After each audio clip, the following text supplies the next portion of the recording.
I gotta say this. Welcome back to Keeping It Real 100 or Viral Vision. And on this video, we're gonna talk about Dr. Umar and how everybody's coming online and got something to say about him. How dare y'all? Like Dr. Umar is on a whole nother mission than y'all niggas. I gotta say niggas on this one because I don't like to use that type of language, but that's exactly what y'all are. And how dare y'all come online and say he's a con man and he's living with his mama and this and that? Like, what is y'all doing? That gives y'all the power to say that he's this or he's that or he ain't making no school and he ain't making this and he ain't doing that. Well, what is you doing?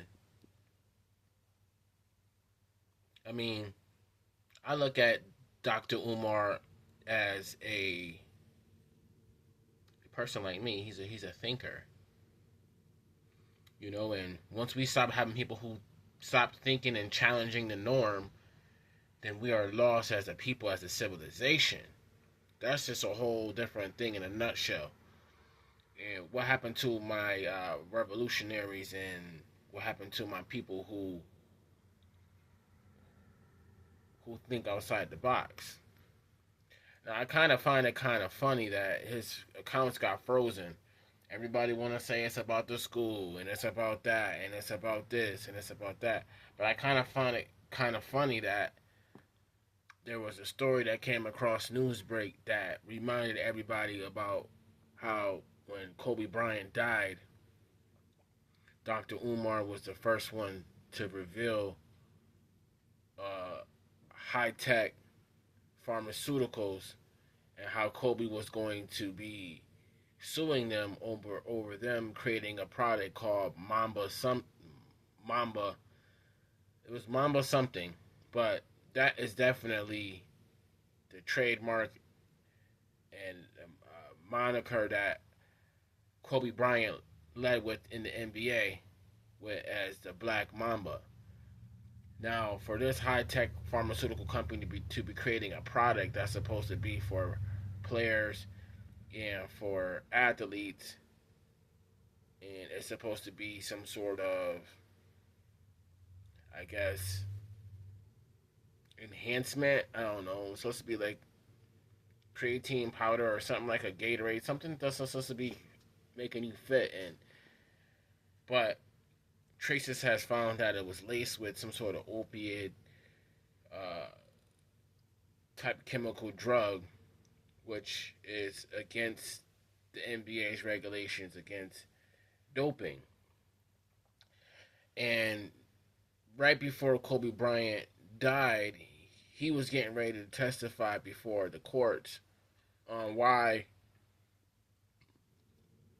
he felt that high tech pharmaceuticals and them selling this product actually hurt the Mamba brand, that he could show that he actually had first use using it, and that by this company being in existence, it would further hurt him, and that there's nothing that he's creating that could further hurt them, even though that they created the trademark first. Kobe Bryant was going to show how the NBA was using Mamba, which is a licensed franchise, was using the word Mamba before he was. And I think the NBA was going to back up Kobe on that. But at the simple fact that Kobe was going to use the NBA as the case argument as to why one of the Brooklyn Nets members in 2019 was on a suspension for doping. And he was going to use the Brooklyn Nets, who was also owned by, well, at the time, Jay-Z. And that player was also signed to Rock Nation Sports. So I kind of find it kind of funny that I think Kobe was going to kill two birds with one stone. In his testimony, he was going to show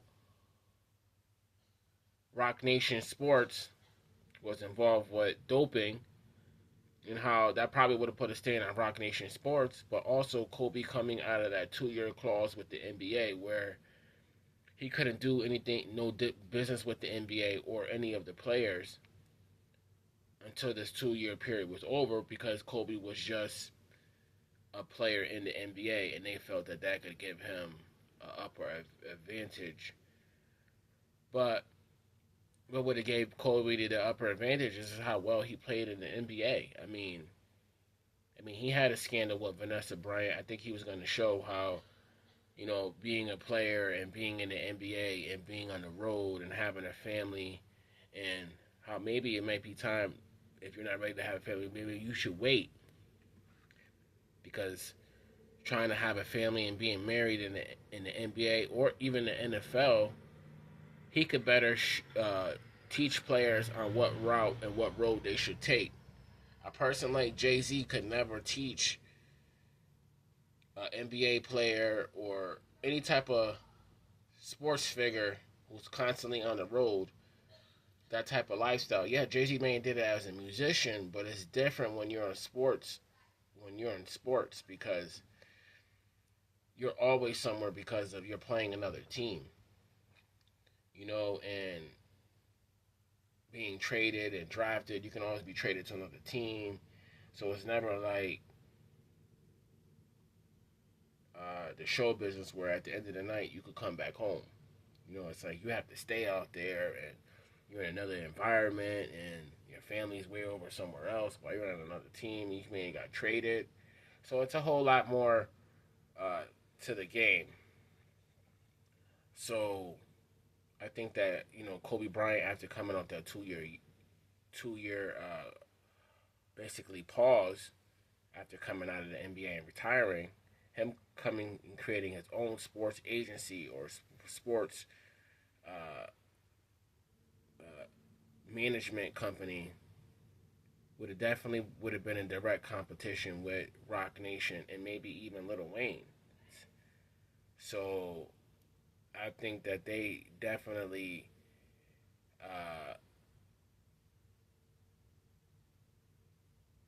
had to get strike before you know it could become to fruition. And with Kobe Bryant having such a strong background in the stock market, I think that he would have been easily able to raise money and had a pre-sale IPO for all his companies heading onto the stock market right away fast because he had a partner in that. And in the stock market for when he was in the NBA who took care of all his financial portfolios while he was in the NBA. So coming out of the NBA, he needed to see where all his money was, where everything was at, and then create a new IPO and a new uh, business. And I think he was, discovering the dealings that was going on and where all his money was going. And you know, Kobe Bryant was very smart, and I think that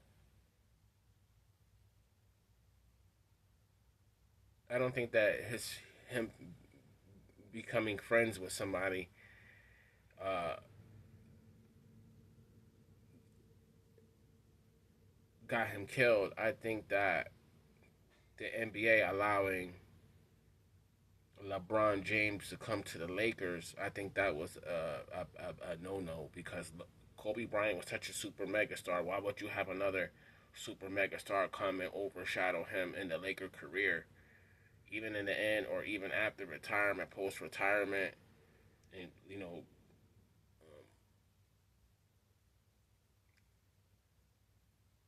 I just don't think it was a good idea. But what do I know? And I think that the proof is LeBron's business acumen after Kobe Bryant died. Like he created his own powder company, like sports fitness called Ladder Up, and I think that was through high tech pharmaceuticals. And I think that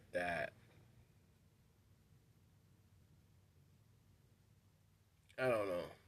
I think that the mechanics that worked at that airport or wherever knew LeBron and they knew who Kobe was. And I think that they should do a better research into who the mechanics was at the airport that day and who was at the hangar that day, because those same people know the same people.